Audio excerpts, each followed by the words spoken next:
Hello everyone, welcome to our first tutorial session. We're going to talk about project management. I actually had to modify the tutorial I posted last Saturday and add this problem since you haven't made much progress in the lecture. So let's get started. We have this company planning on replacing its ERP system, and they've already broken down the project into a number of tasks given here in this table, in addition to the precedence relationships between the tasks and their durations. For question 1, we are asked to develop the AON or Activity on Node network for this project. Okay, so we have activities A, B, and C with no immediate predecessors, so they start at time 0. However, we can't have our network start with 3 independent activities, so we're gonna go ahead and add this dummy activity or task. We're gonna call it start, and it's gonna have a duration of 0, and it starts at time 0. Here's activity start, the dummy activity start. Next we have activity D, which is preceded by activity B.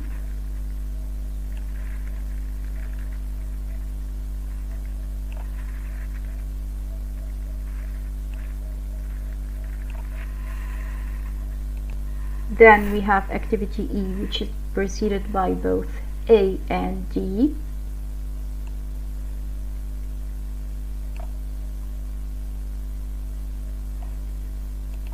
Next we have activity F, which is preceded by C.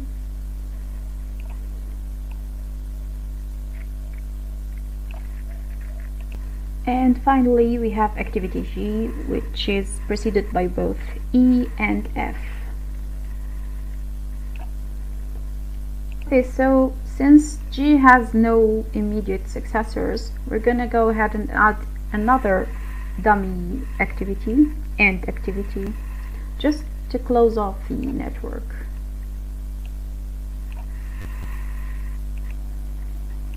Okay, so we've already established that A, B, and C have no actual immediate predecessor, so they all have a start at time 0.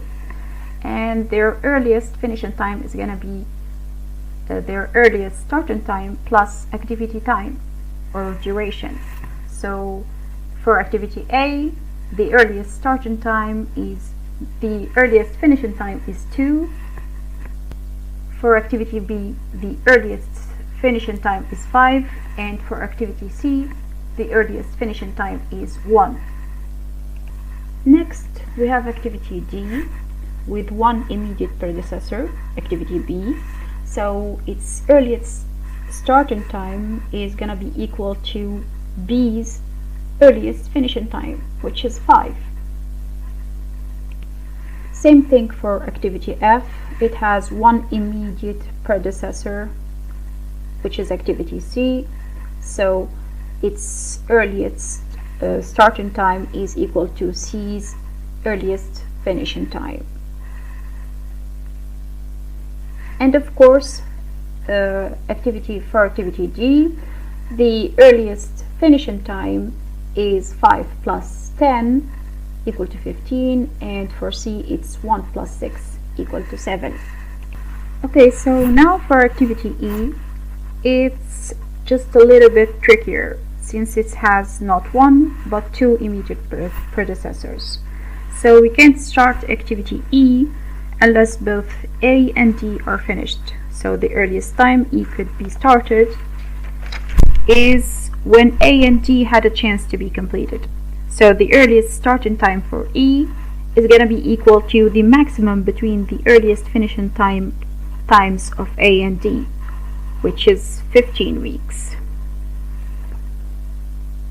And of course, the earliest finishing time is 15 plus 3 equal to 18. Then we have activity G, which is similar to E. It has two immediate predecessors, E and F. So its earliest starting time is equal to the maximum between the earliest finishing times of E and F, which is 18. And then its earliest finishing time is 18 plus 8, which is 26.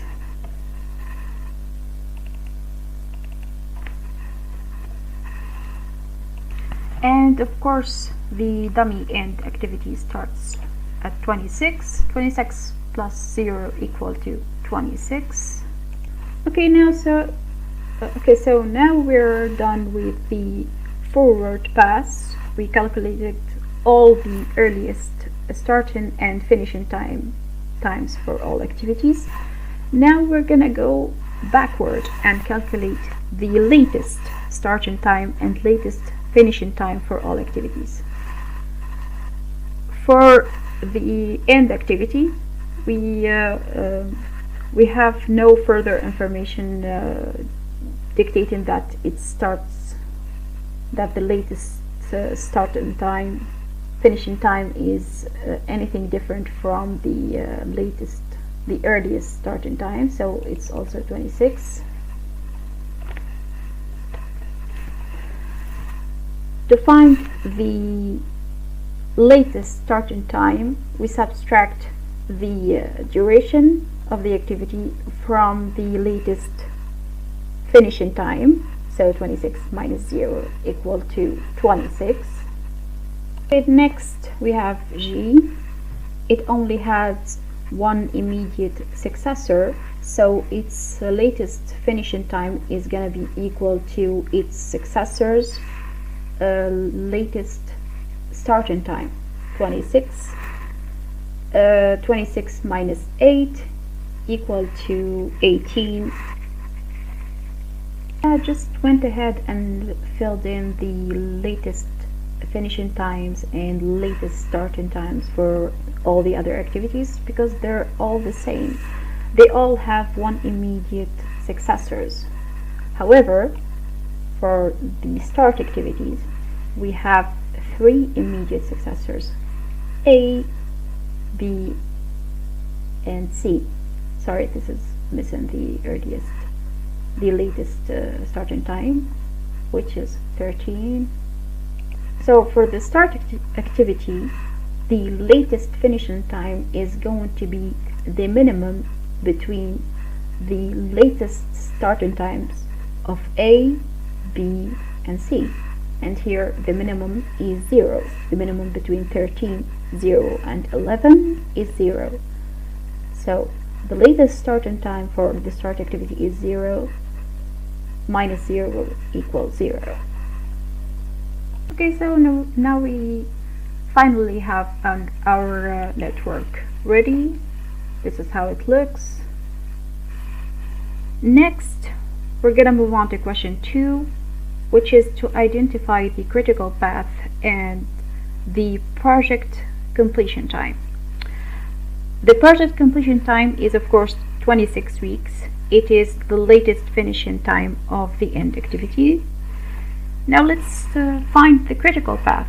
I'm not sure if you've heard this term before, but it's basically the path that goes through the network, that goes all the critical activities in the network.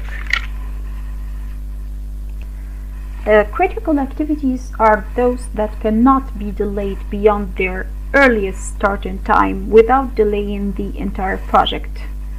We would say that critical activities have a slack time of 0, which means that the difference between their earliest starting time and earliest finishing time is equal to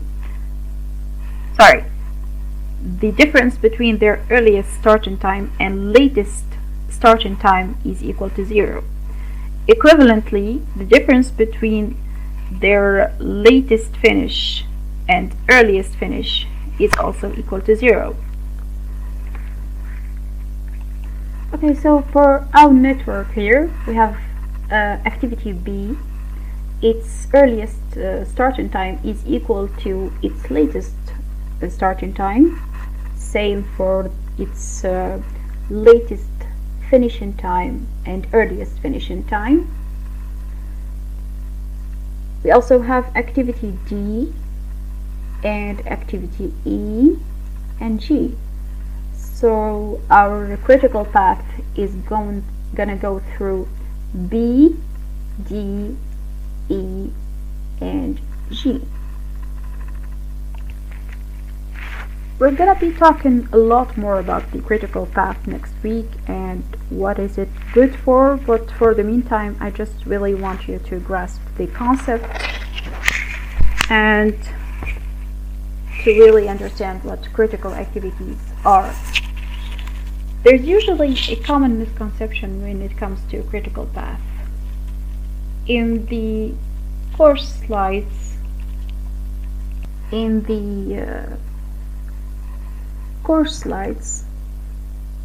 we can see that the critical path is defined as the longest path in the network, and that its length is the shortest time in which the project can be completed. I often get a lot of people asking if these two statements are contradictory, or if there's a mistake of some form, but there really isn't any contradiction. The slides are fine. This just means that the duration of the project cannot be reduced anymore. It's the best we can do. That's it for this week. I'm sure you have a lot of questions, so we're gonna have a Zoom meeting on Wednesday at 1:30 p.m. It's okay if you miss it. You can always text me or email me your questions. I also look forward to hearing your feedback on this video and what could be improved. Thank you very much for your attention, and see you on Wednesday.